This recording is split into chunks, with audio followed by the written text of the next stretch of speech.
নমস্কাৰ, মই জ্যোতিষশাস্ত্ৰী শ্ৰী নসীম কুমাৰ শৰ্মা।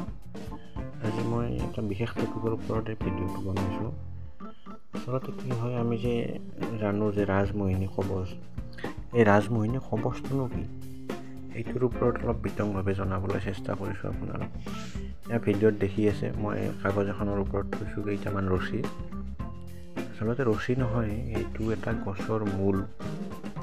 এইটো হৈছে ৰাজমোহিনী জৰী। এই জৰীটোৰ দ্বাৰাই আচলতে আমাৰ ৰাজমোহিনী কবচটো বনোৱা হয়। ৰাজমোহিনী কবচটোত এই জৰীটো মেইন বস্তুৰ ভূমিকা লয়।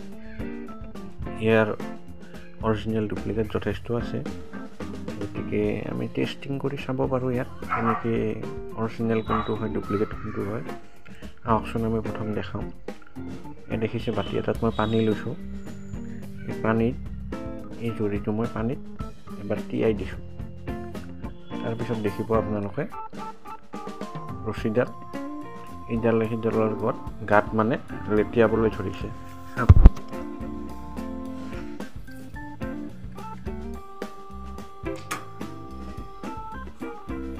এয়া দেখিছেনে, ইডালে সিডালৰ গাঁত তাত চদাইছে।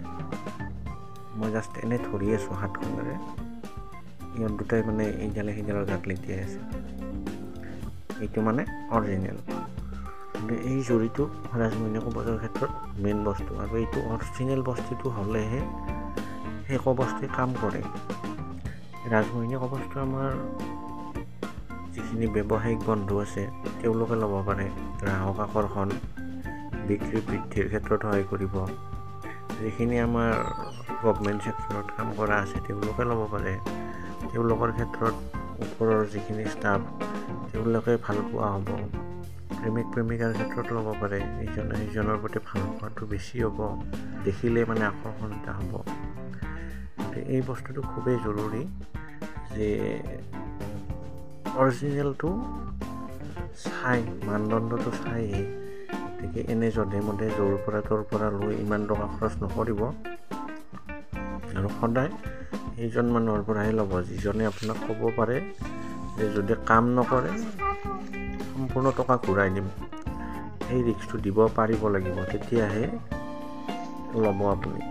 এতিয়া মোৰ ফালৰ পৰা মই যদি দিওঁ আপোনালোকক, মই সেই গেৰাণ্টি মই দি দিম আপোনালোকক। কাৰণ এয়া চাওক, ৰছীডালে ধুনীয়াকৈ কাম কৰিছে। ইডালে সিডালৰ ওপৰত কেনেকৈ চাব, চাই থাকক আপোনালোকে নিজে দেখিব। গতিকে এইটো ক্ষেত্ৰত অকল এই জৰীটো বাৰু নহয়, ইয়াৰ ওপৰঞ্চি আৰু আমাক 108বিধ বস্তু লাগে। গতিকে সেইবোৰতো বাৰু আপোনালোকক ক'ব নোৱাৰোঁ মই প্ৰাইভেচিৰ খাতিৰত। যথেষ্টখিনি আমাৰ ধৰক কিছুমান গছৰ শিপা, কিছুমান গছৰ মানে শিপাটো হয় কি আপোনাৰ নক্ষত্ৰ, তিথি, এইবোৰ মানে সময়তে তুলিব পাৰি, যিকোনো সময়ত উঠালেও নহয়। এই বস্তুটো অলপ কষ্টলি হয় এইটো কাৰণে। প্লাছ আপোনাৰ এটা যিকোনো বস্তুৱে আপোনাৰ তাবিজ এটা ল'ব লাগিলে সেইটো ৰূপৰ মাদুলি লাগে। ৰূপৰ মাদুলিটোতে বস্তুটোৰ কামখিনি ফল পোৱা যায়। আপুনি যদি এনেই বজাৰত কিনিব পৰা 10 টকা 20 টকাৰ মাদুলি লৈ আহে, এইটোত আচলতে কাম নিদিয়ে, মানে ধাতুত লাগে, ধাতু হ'ব লাগে। যদি ইচ্ছা কৰে আপোনালোকে ল'ব, মোৰ লগত যোগাযোগ কৰিব পাৰে। দেখিছে ৰছী দুডালে কেনেকৈ মানে চাই যাব খোজে, আকৌ সিডালে নেক্সট টানি লৈ আহে ইয়াক, আকৌ এডাল গুচি যাব খোজে, নেক্সট ডালে টানি লৈ আহে। মই কোনো ধৰণৰ হাতেৰে লাৰা নাই বা কোনো মাটিত